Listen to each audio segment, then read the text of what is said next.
asalaamaaleykum maa ngi nuyu ñëpp ñi fi teew man Mame Aïssatou Mbaye laa tudd féetee Dakar waaye di liggéey ak région wu Thiès ak région wu Louga Matam Tambacounda ak Kédougou ci solos benn projet bu bees bu ñu tàmbali fii depuis mois de juin. di liggéey ci luy jàppale jigéen ñi di jàppale jeunes yi ci wàllum entrepreneuriat ci foyer amélioré yi. ñu ciy liggéey ak waa chambre des métiers bu Thiès di ci liggéey ak inspection régionale des eaux et forêts bu Thiès di ci liggéey ak chambre de commerce bu Thiès di ci liggéey tamit ak conseil régional de la jeunesse bu Thiès ba tax ñu ubbi fi sax bureau bi indi fi njiitam mu ngi teew ay ndawam tam ñu ngi teew donc ñu nekk ci région bi di liggéey ci loo xamante ne dina gën a aar alam bi. waaye ci wàllu aar alam boobu dañ cee lëkkale luy suqali gox-goxaan yi ci liggéeyu jigéen ñi góor ñi ci lu jëm ci jënd ak jaayu foyer amélioré. foyer amélioré nag mooy Fourneau Diambar moom lañ ko gën a xamee boobu ba léegi nag ñu ngi fi di liggéey te dinañ fi nekk incha allah pour juróomi at. tey nag dañu jël bés bi ndax dafa nekk journée mondiale de l' entrepreneuriat ñu ne journée mondiale de l' entrepreneuriat kat mënul jàll te ñëwuñu fii ci Thiès. waxtaan ak acteurs yi waxtaan ak jeunes yi waxtaan ak ànd ndokkee suñu partenaires yi ñu mën a gën a wane solos entrepreneuriat ci wàllu développement ndax ku nekk fu mu nekk nii war ngaa mën a jéemal sa bopp dara waaye jéemal sa bopp dara warul tax ngay yàq alam bi mën nga liggéey mën nga jëriñ sa bopp jëriñ sa réew waaye en même temps nga mën a sàmm sa environnement. sa environnement boo ko yàqee kat boo liggéeyee ñaari at di nga am loo am. waaye ñetteelu at ba amaana xëy na fa nga doon rooti jee doo fa fekkati lu bëri ba tax na nag ñu jël protection environnementale lëkkale ko jamono ji ak entrepreneuriat ba dañuy gën di wax sax léegi entrepreneuriat écologique entrepreneuriat boo xam ne day amal njëriñ alam bi amal njëriñ gàncax bi loolu moo nekk lu ñu yëkkati woon tey jii ñu ñëw fii ci Thiès ànd ko sunu naataango yi ànd ko gouverneur ànd ko ak préfet ñu ñuy nuyuwaale ànd ko ak mboolem autorité dëkk bi si suba ba léegi nag waxtaan yu am solo mu ngi fiy jib ñu ciy jaajëfalaat ñëpp di ci gërëmaat ñëpp te di woo jeunes yi di woo femmes yi di leen wax ne projet bi seen projet la pour ñoom la ñoom ñoo tax ñu ñëw fi ñoom ñoo tax ñu ñëw fi te ba tax na ñu ngi leen di naan bu ñu gënee jege si suñuy ndaw ñu ne toogal fii ci région bi dinañ mën a gën a xam lan moo ñu yëkkati ak ci naka lañ mën a bokkee ci liggéey bi. waaw état ñun dañuy liggéey ak moom parce que bu ñuy wax contribution nationale déterminée. di nga xam ne état daf ko fixé comme objectif ci ñaata foyer amélioré la bëgg ñaata Fourneau Diambar la bëgg mu yegg ci kër yi fii ak 2030 ñun ENDA ECOPOP dañu ñëw aligné wu ci contribution boobu war cee indi dugal 798 405 Fourneau Diambar ci biir kër yi ci juróomi région yi donc état ñu ngi liggéey ak moom liggéey bu ak état bokk na ci ñu boole inspection régionale des eaux et forêts ci liggéey bi bokk na si ñuy liggéey ak chambre consulaire yi bokk na si ñuy liggéey ak ARD te yooyu yëpp su ma ko limee ay bànqaasu état la te ñoo ñëpp ci gox yi mënuñu ñëw liggéey te duñu dem ak ñoom donc ñu ngi liggéey ak état mu ngi ci dugal loxoom bu baax ñoo ngi nii tey bés bi ci chambre de commerce lañ ko defee donc loolu wane na tamit nu ñu nekkee di liggéey ak état sama wet président chambre des métiers moo fi nekk bon liggéey bi fu mu nekk nii yaakaar naa lu ñuy jàngat moo ëpp lu ñuy gis ay jafe-jafe jàngat lañ ko gën a gisee comme jafe-jafe ndax liggéey boo gis ndorteel bi amaana du yomb mais comme tàmbali bi ay waxtaan la tàmbali bi ñu ngi lëkkale tàmbali bi ñu ngi fexe yaatal ubbi man yaakaar naa ne même bu jafe-jafe taxawee sax dinañ ko mën a jéggi dem gisi ndam bi ñu xamante ne moom lañ bëgg waa Thiès jeunes yeeg femmes yëpp gis ci seen bopp. Mokhtar Seye président chambre de métier de Thiès. donc damay rassurer ci nga xam ni moom la madame Aïssatou Mbaye wax sànq ci projet bi nga xam ni tey li ñuy wax ci aar alam bi ak li ñuy wax ci fexe ba ndaw ñi ak soxna jigéen ñi am xëy loolu yëpp vraiment projet bi ëmb na ko mais itam ñu xam ni l'artisanat ci wàllu seen suñu corps de métier bi nga xam mooy corps forgeron yi ñoom ñooy sookul di programme ndax ñoom ñoo war a produire fourneau yooyu yëpp pour la première fois ñu mën a fexe ba sénégalais yi ci seen bopp produire ay jumtuwaay yi nga xam ne mën na leen permettre ñu mën a aar suñu environnement mën a aar tam suñu jaww ji mën a aar lépp daal en même temps aussi ñu mën a permettre jigéen ñi mën a am yombal ci wàllu seen waañ wi ak ni ñuy toggee ak yu demee noonu donc loolu moo tax tey ñun ñu teew fii lëkkaloo ak Enda Okpop pour ñu mën a def tey célébrer journée mondiale de l'entrepreneuriat mais aussi mënuñu eggal te sant ñu bu baax coopération allemande CIGN ak NDF nga xam ni ñoom ñoo porté programme bi xam ni lu war ci suñu réew la ñu ànd liggéey ko ak ñoom ba mu egsi fii nga xam ni tey projet bi chambre de métier signataire la ci programme bi signataire la ci projet bi nga xam ni tam aussi chambre de métier def nañ ko ambassadeur ci projet bi nga xam ni dafa war a diire def nañ ko ci ambassadeur man mii en personne man lañ def seen ambassadeur ci lu bari ci Sénégal bari na loo xam ni man dinaa ciy dox pour projet bi gën a jëm kanam suñu yeneen région itam am na ñu leen représente suñu coordinateur mu ngi nii taxaw di monsieur Loum nga xam ni 4 régions yooyu mu cité léegi nga xam ni ñoom ñooy pôle bi nga xam ni ñoom ñoo ànd di liggéey pour booster foyer amélioré bi defe naa moom ñoom ñëpp ñu ngi fi muy Tamba comme ni mu ko waxee Louga Kédougou ak Matam vraiment ak Thiès ñu ngi àndandoo fas yéene lëkkaloo pour nag production bi ñu gën a rendre qualité bi en même temps tam ànd ak ñoom pour gën a moderniser entreprise artisanaux yi nga xam ni ñoom la ñu chargé tey pour ñu war a mën a liggéey waaw merci beaucoup. Et aujourd'hui nous sommes là à Thiès dans le cadre d'un forum sur l'entrepreneuriat Jambar qui est une opportunité qui a été donnée par la communauté mondiale et que nous avons souhaité apporter notre part de contribution en tant qu'équipe d'Enda Okpop aussi au niveau de Thiès. Et nous avons souhaité participer à cette journée-là pour être en communion avec les organisations des femmes, des jeunes, les autorités de la région et tous les partenaires qui sont engagés dans le développement. Parce qu'il s'agit d'une journée importante et que nous ne saurions rester sans en tout cas apporter notre part de contribution. Absolument, parce que si nous sommes là aujourd'hui dans les locaux des chambres consulaires, c'est parce que nous sommes avec l'État. Et comme vous le savez également, on a dit que le projet a été financé par le Fonds Vert Climat avec des partenaires. L'État du Sénégal joue une part importante dans ce financement-là, à travers ces ministères de souveraineté comme le ministère du Développement durable, le ministère du Pétrole. Vous imaginez que l'État est dans cette action avec les partenaires GIZ. Donc, c'est dire que c'est un effort commun, c'est une action combinée des acteurs qui se mobilisent pour le développement. Et nous sommes ici dans la région avec les gouverneurs, avec le gouverneur, le préfet ou les sous-préfets, en tout cas, qui à chaque fois que nous avons souhaité agir dans une action dans un domaine, et nous ne manquerons jamais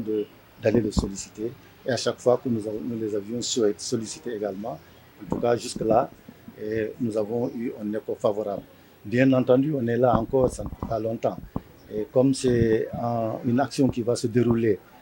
pour encore 4 ans, c'est dire que cette collaboration, nous travaillerons à ce que ça se renforce chaque jour davantage pour qu'en tout cas l'action puisse se dérouler dans les meilleures conditions. Bon, forcément, dans un travail de cette nature, il ne va pas manquer de difficultés. Mais comme je l'ai dit tout à l'heure, nous sommes au début de nos activités. À chaque fois qu'il y a eu une difficulté, nous avons eu l'opportunité de le gérer entre nous d'abord en tant qu'équipe, parce qu'on est là pour ça, et ensuite avec les autorités. Et c'est le sens du partenariat, et avec nos partenaires comme Chambre de métier, Chambre de commerce, l'IREF et tous les acteurs qui sont mobilisés dans le développement. C'est dire que nous sommes là. Quand il y a des problèmes, il faut les résoudre. On ne va pas nous focaliser sur les problèmes, c'est la nature humaine, chaque chose qui se déroule, forcément, il faut qu'il y ait quelques difficultés. Mais pour le moment, les difficultés ne nous ont pas en tout cas étranglés, de sorte qu'on ne puisse pas en tout cas dérouler les activités. Merci beaucoup. Voilà, je me nomme Madame Sanger Oumitiam, secrétaire générale Chambre de commerce d'industrie et de la région de Thiès. Par rapport à l'activité de ENDA aujourd'hui, ils l'ont calé sur la semaine des PME au niveau mondial. Effectivement, ça a été très bien pensé. D'ailleurs, nous les félicitons pour cette initiative, pour parler de l'amélioration des foyers améliorés, de la commercialisation, de l'accès, de la facilitation à l'accès aux foyers améliorés. Je pense que nous, de notre côté, on nous avait commandité de faire une allocution, en tout cas une présentation sur le statut de l'entrepreneur. Donc, qui est un nouveau statut régi par l'OHADA, qui facilite la création d'entreprises. Vous savez, au Sénégal, le taux de chômage est de 25%, alors que chaque année, nous enregistrons plus de 100 000 diplômés qui sortent des écoles, des institutions de formation supérieure, ou bien de l'université, ou bien des centres de formation professionnelle. Et parmi ce taux de chômage, nous enregistrons le taux de sous-emploi lié au chômage des femmes et des hommes à hauteur d'environ de 39%, dont 54% pour les femmes. Donc, vous voyez un peu le poids du chômage et du sous-emploi chez les femmes. Donc, le cas de la distribution, de la répartition des foyers améliorés, donc a un double sens, ou je dirais même un triple sens. Le premier sens, ça favorise la création d'emplois des femmes, des jeunes. L'autre sens, vous savez, vous avez vu aujourd'hui, on s'est levé, il n'y a pratiquement pas de soleil, il y a le changement climatique, donc est lié à l'environnement des affaires, comment dirais-je, à l'économie verte. Donc le troisième sens, maintenant, c'est lié à la facilitation du travail des ménages des femmes. Parce que quand même, au Sénégal, on a enregistré il y a quelques années beaucoup de lourdeurs administratives dans la création des entreprises. Il y a des hommes, des femmes, des jeunes qui n'arrivaient pas à trouver du travail et qui avaient des idées de projets, qui avaient des idées de travail, mais ils ne savaient pas où passer pour entreprendre. Parce qu'ils se disaient que les statuts juridiques ne sont pas à leur portée. Maintenant, par rapport à ce statut d'entrepreneuriat, donc qui est un nouveau statut très facilité, qui ne demande pas de frais. Donc pour le registre de commerce, il suffit juste de dépenser, d'aller au niveau des impôts et domaines, de se faire enregistrer. On a ce statut-là pour un chiffre d'affaires accepté pour les commerçants à 30 millions, je pense. Donc pour les agriculteurs, les artisans à 20%, et pour le secteur de services à 10 millions, à 20 millions, à 10 millions. Donc le blocage, c'est que ces entrepreneurs, pour ne pas être obligés de payer la fiscalité, donc vont évidemment se limiter à ces chiffres d'affaires-là. En tout cas, nous nous remercions et nous félicitons ENDA ECO pour d'avoir pensé à organiser cette activité pendant cette semaine des PME, mais surtout d'avoir pensé, avec notre appui bien sûr, à convier les organisations de femmes, les GPF, les associations de femmes. Parce qu'en matière le présentateur tout à l'heure a parlé de taux de vente qui leur est assigné. Ils doivent vendre, si je ne me trompe pas, plus de 800, plus de 5 000 foyers améliorés, je pense, dans un temps bien déterminé. Or, ils en sont à même pas 5%. Non seulement ces femmes-là, ça va les aider, surtout celles qui viennent du monde des coins les plus reculés, donc à commercialiser, à économiser du bois, à se faire de l'argent et aussi à faire travailler les jeunes de la localité qui sont au chômage. Également, vous avez parlé de statut d'entrepreneur. Est-ce qu'aujourd'hui, à travers la Chambre de commerce, par rapport au renforcement de capacité, si aujourd'hui on est tout de le fixer, est-ce que s'ils ne sont pas formés ou renforcés, peuvent-ils atteindre ces objectifs? Ben non, parce que déjà pour être entrepreneur, il faut avoir une compétence.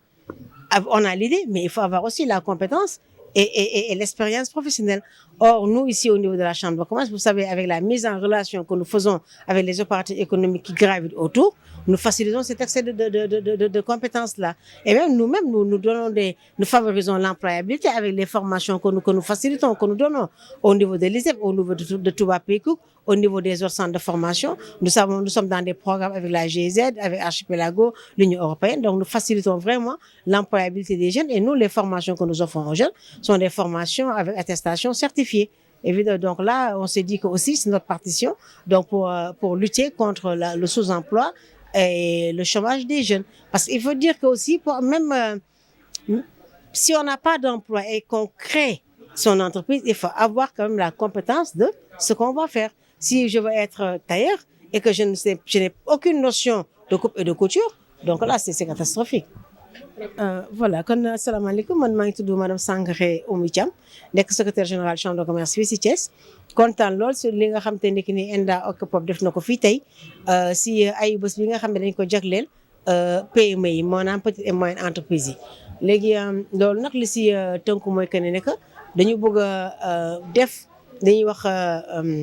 wane li ñuy wax foyer amélioré mooy fourneau yi ñuy faral di woowe fourneau jàmbaar ñu lañ ko xamee sax d'ailleurs parce que jàmbaar la donc moom la ñu bëgg a promouvoir si benn programme boo xam ne am nañ ko si ak di parce que nee nañu ko si juróom-benni weer am nañu ay objectifs yoo xam ne dañ leen ko si assigné donc loolu si kaw loolu ñu def forum bi ñëw jege ñu chambre de commerce ak chambre de métier nañ si bëgg liggéey ak ñun pour ñu mun leen non seulement identifier yi nga xam ne mooy groupement yi nga xam ne ñoom lañ ko jagleel pour ñu liggéey am liggéey mais en même temps ñu def benn contribution maanaam waxtaanal leen si loo xamante ni koo xamante ni kii am nga xalaatu liggéey te amoo doole boo xam ne war nga mun a am yenn statut yi fan nga mun a jaar ba mun a am ay kayit yoo xam ne di nga am sañ-sañu liggéey léegi nag ñu daal leen waxtaanal si benn statut bu bees boo xamante ni ki ni OHADA moo ko génne muy statut de l'entrepreneur statut de l'entrepreneur nag moom mooy ku ko dégg mooy koo xamante ni que ni maanaam am nga xalaatu ne man dama bëgg def dara xalaatu de bëgg def dara am nga yombalal nañ la ko ndax dangay dem enregistré ko am registre de commerce boo xamante ni doo si fay dara ba pare ñu nangul la ko si diiru mun nañ ne presque ñaari at yoo xamante ni que nii sa chiffre d'affaires su fekkee ne que commerçant nga waroo passé 30 millions su fekkee ne que yow da nga nekk ay artisan wala ay agriculteur waroo passé 20 millions mais su fekkee nga nekk si ay services waroo passé 10 millions donc si diiru ñaari at donc loolu nag aussi en général dafay am tuuti blocage aussi baax na mais am na ñeen ñoo xamante ni pour ñu yem si statut boobu bañ a fay ay l'impôt ki yooyu dañ siy jéem a yemale seen bopp te loolu aussi ñu ngi leen di ñaax ndax statut bi dafa nekk statut boo xam ne dafa nekk jaar-jaar la rek pour nga foo mën a jaar pour mu mun a yegg ba si kaw pour mun a jëm ba si kaw donc léegi ñu waxtaanee leen ko wax leen fan la ñu war a jaar ne leen léegi su luy jeexee mun nañuy rapproché wu fii si chambre de commerce ndax ñun ñu mun leen wax aussi fan la ñuy jaar ba yombale leen ko ndax ak yi nga xam te ni ki nga xam ne ñun am ngeen fii centre de formalisation des entreprises donc là aussi c'était ay facilitation ay yombal yoo xam ne chambre de commerce suñu mission ñu ngi koy def si biir waxtaan bi dama ko fàtte si nasaraan dama leen fàttali que ne nekk am na loi bi nga xamante ne que ni collectivité territoriale dafa génn en général dañu gis que ne collectivité territoriale yi communes yi mi ñuy wax mairie yeeg yooyu dañuy ne rek affaire compétence ñu koy waxee compétence transférée yem si alors que du compétence transférée lu ndaw la si loi bu bees boobu noonu liñ leen ñoo am nañu sañ-sañu suqali gox gi te naka lañ koy suqale mooy am nañu sañ-sañu teg li ñuy wax ay pépinière ay micro entreprise le comme genre jigéen ñi nga xam te ni ak statut entrepreneur bi nga xam te ni mën nañu waxtaanee sànq lëkkale leen dajale leen ba nga xam te ni que ni yombal leen financer leen ba ñu war a mën a demal seen bopp donc loolu aussi ñu ngi waaj dem seen élection locale te nekkee ngi naan mën a mais da ngay jël maa ngi leen di ñaax ñu jël li nga xam ne moo tënku si seen loi code si seen code ñu daal di xool li nga xam ne ñoom loolu mooy seen àq ak seen yelleef ak seen sañ-sañ ñu génne loolu bañ a yem si mbirum compétence transférée parce que suqali gox mooy suqali réew. renforcement de capacité ñu ngi may ay formation donc ay ndaw yoo xam ne ñu leen di yóbbu si école ay ISEP ak Touba Peko yooyu di leen former si loolu mais si biir loolu ñun chambre de commerce dañu signé convention ak ENDA te comme ñun aussi xam nañ ne que ñun nous sommes dañu nekk si région bi yëpp. dañuy signé ak ñoom convention boo xam ne si at bi si juróom-benn weer yi nga xam ne si la ñuy def promotion bi ñun dañuy waxante ñun ba dañuy jox suñu ñaari ndaw ñu gunge leen si gox-goxaat yi pour ñu mun leen jàppale si loolu sànq maa ngi koy wax seen représentante nationale bi ne ko tàmbali ngeen mais là ba tey ñu ngi leen di xaar parce que loolu aussi yombalal la facilitation la ndax comme nous sommes partout au niveau régional su fekkee tey nekk aussi dañu bëgg a atteindre yenn cibles yi maanaam jigéen yi nga xam ne ñu ngi si coin les plus reculés nga xam ne ñooñu ay fourneau ki matt la ñuy taalee pour yombaloo ko donc là aussi yaakaar naa ne suñu jógee fii dinañ ñëw ñu mën a def respecter feuille de route boo xam ne def nañ ko ak ñun. mu mel ni coppite alom bi te nit ñi nga xamante ne mooy fourneau Jàmbaar comme ni ko waxee benn njaboot benn fourneau bokk na ci solution bi. si bokk na ci solution yi benn njaboot mais benn fourneau sax dafa doyul benn njaboot bi parce que gis nga fourneau yi gis naa si sànq loo xam ne fourneau la pour togg mais gis nañ si yoo xam te ni genre pour lakk la yi mel ni comme ay four la xam nga donc mën na yombalal yu bari daal man maa ngi doon wax keroog sax ne nañu xalaat si loo xamante ni genre séchoir la ak transformatrice yi nga xamante ni ñu ngi si région bi dañu xam ne que transformation pour agroalimentaire dafay suqali jigéen suqali gox jamono ji nga toll ak Covid bi nga xam ne promotion du consommé local xoolal barki démb grève fi jaar yooyu ñu ngi koy si doon wax je pense si journée de la femme rurale donc loolu aussi su fekkee ne am nañu génne nañu benn moyen boo xam ne mën nañu yombalal nit ñi ni ñuy woowalee seeni céréales aussi wax naa ne ko keroog dina am solo lool mooy li may wax rek xoolal léeg-léeg nga xam te ne par exemple ay barbecue la donc yooyu yëpp vraiment affaire bi daal moom macha allah xam naa ne le minimum mooy benn foyer benn fourneau mais ñu ànd yaa ngi fi te ñoom seen i ànd dafa ànd sécurité parce que du saxaar du la indi benn gàllankoor te day yàgg daal donc vraiment man c'est un projet boo xam ne personnellement approuvé naa ko bu baax a baax di leen ñaan aussi ñu gën ko yokk gën ko wasaare gën si mun a boole aussi partenaires yi ñu ànd si di liggéey ak ñoom asalaamaaleykum